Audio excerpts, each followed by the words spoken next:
সকল প্রিয় ছাত্রছাত্রী এডুইন্সের একটি নতুন ভিডিওতে সকলকে স্বাগতম। আজকে আমরা দশম শ্রেণীর ইতিহাস বিষয়ের তৃতীয় অধ্যায় প্রতিরোধ বিদ্রোহ বৈশিষ্ট্য ও বিশ্লেষণ থেকে একটি গুরুত্বপূর্ণ প্রশ্ন নীল বিদ্রোহের কারণ সম্পর্কে আলোচনা করে নেব। নীল বিদ্রোহের কারণ সম্পর্কে আলোচনা করার পূর্বে আমরা জেনে নেব যে নীল কি। নীল হলো এক ধরনের রঞ্জক পদার্থ যা প্রধানত বস্ত্র বা জামা কাপড় রং করার ক্ষেত্রে ব্যবহার করা হয়ে থাকে।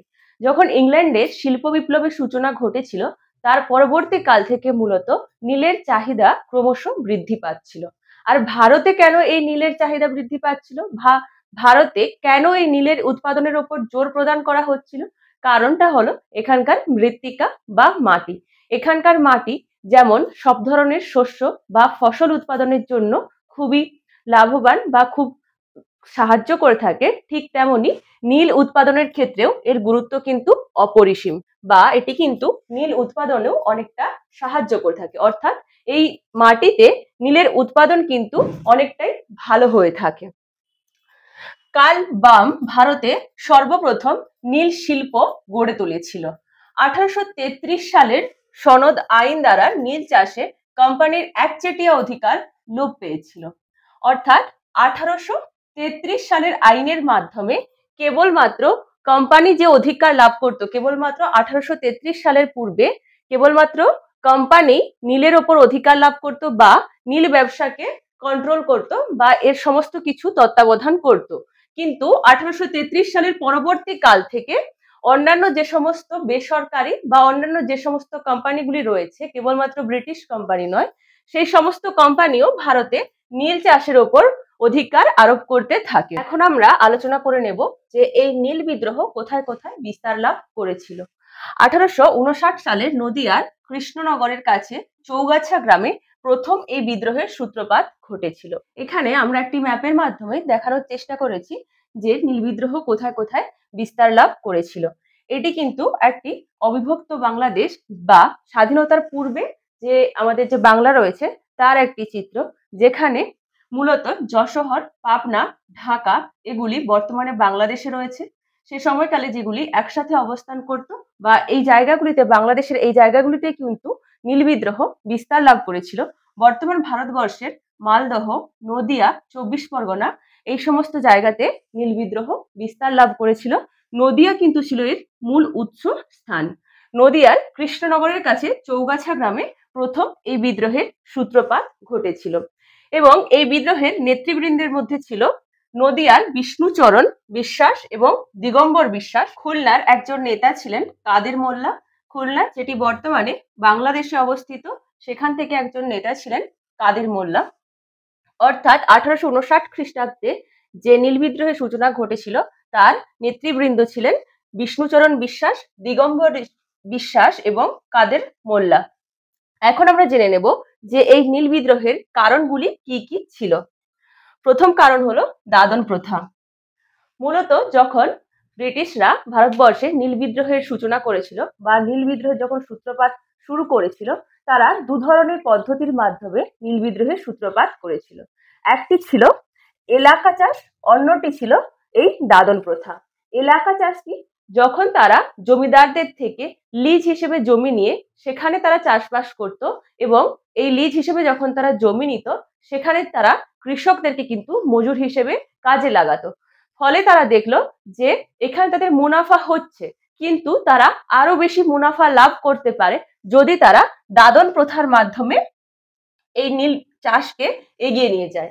দাদন প্রথা কি না? দাদন প্রথা হলো তারা কৃষকদেরকে অগ্রিম মূল্য দিয়ে তাদের থেকে এই নীলকে কিনে নেওয়া বা নীল চাষ করতে বাধ্য করত। চাষিরা চাইতো যে তাদের জমিতে অন্য কোনো ফসল বা শস্য চাষ করার জন্য, যেটি তাদের দৈনন্দিন প্রয়োজনের চাহিদাকে মেটাবে, কিন্তু ইংরেজরা তাদের প্রয়োজনকে মেটানোর জন্য চাষিদেরকে বাধ্য করত নীল চাষ করতে। সেজন্যই যে সমস্ত চাষিরা তাদের কাছে যেত অগ্রিম মূল্য নিতে বা টাকা পয়সা ধার নেওয়ার জন্য তাদের কাছে যেত, সেখানে তাদেরকে তারা বাধ্য করত নীল চাষ করতে। এটিকেই বলা হতো দাদন প্রথা। এই দাদন প্রথা থেকে আমরা প্রশ্নমান 2 হিসেবে যে প্রশ্নগুলি পেয়ে থাকি সে ধরনের প্রশ্ন পেতে পারি যে দাদন প্রথা কি। এখানে আমরা 1 নম্বরের অথবা 2 নম্বরের ছোট প্রশ্ন পেতে পারি দাদন প্রথা কি হিসেবে, এবং এলাকা চাষ কি, এখান থেকেও আমরা ছোট প্রশ্ন পেতে পারি। 3 নম্বর কারণ হলো জমির উর্বরতা হ্রাস। এই নীল চাষের ফলে কিন্তু আমাদের যে শস্য শ্যামলা ভারতবর্ষের যে মৃত্তিকা, তার উর্বরতা অনেকটাই হ্রাস হয়ে যেত। ফলে চাষি একবার নীল চাষ করার পর সেই জমিতে অন্য কোনো খাদ্যশস্য তারা চাষ করতে পারতো না, যে কারণে তারা চাইতো না এই নীল চাষ করতে। কিন্তু ইংরেজরা তাদেরকে বাধ্য করত, তাদের উপর অসীম অত্যাচারও চালাতো এই চাষবাস করার জন্য। চতুর্থ কারণ হলো কৃষকদের ওপর অত্যাচার। যখন তারা দাদন নিতে চাইতো না বা অগ্রিম মূল্য নিতে চাইতো না, কারণ একবার যদি তারা অগ্রিম মূল্য নিয়ে নেয় তখন তারা বংশ পরম্পরায় তাদেরকে ভুল হিসেব দেখিয়ে সেই ঋণে তাদেরকে জড়িয়ে রাখা হতো, যে কারণে কিন্তু তারা ঋণ নিতে চাইতো না, বা যদি তারা কোনো কারণে ঋণ নিয়েও ফেলতো, সেই ঋণের জন্য তাদেরকে নানান অত্যাচার করা হতো, তাদের ওপর তাদের ঘরবাড়ি জ্বালিয়ে দেওয়া হতো। সাথে সাথে ওই সমস্ত চাষিদের বা কৃষকদের মেয়েদের ওপরেও নানান ধরনের অত্যাচার করা হতো। এই সমস্ত কারণগুলি হলো নীল বিদ্রোহের অন্যতম কারণ। অপর একটি কারণ হলো দ্রব্য মূল্য বৃদ্ধি।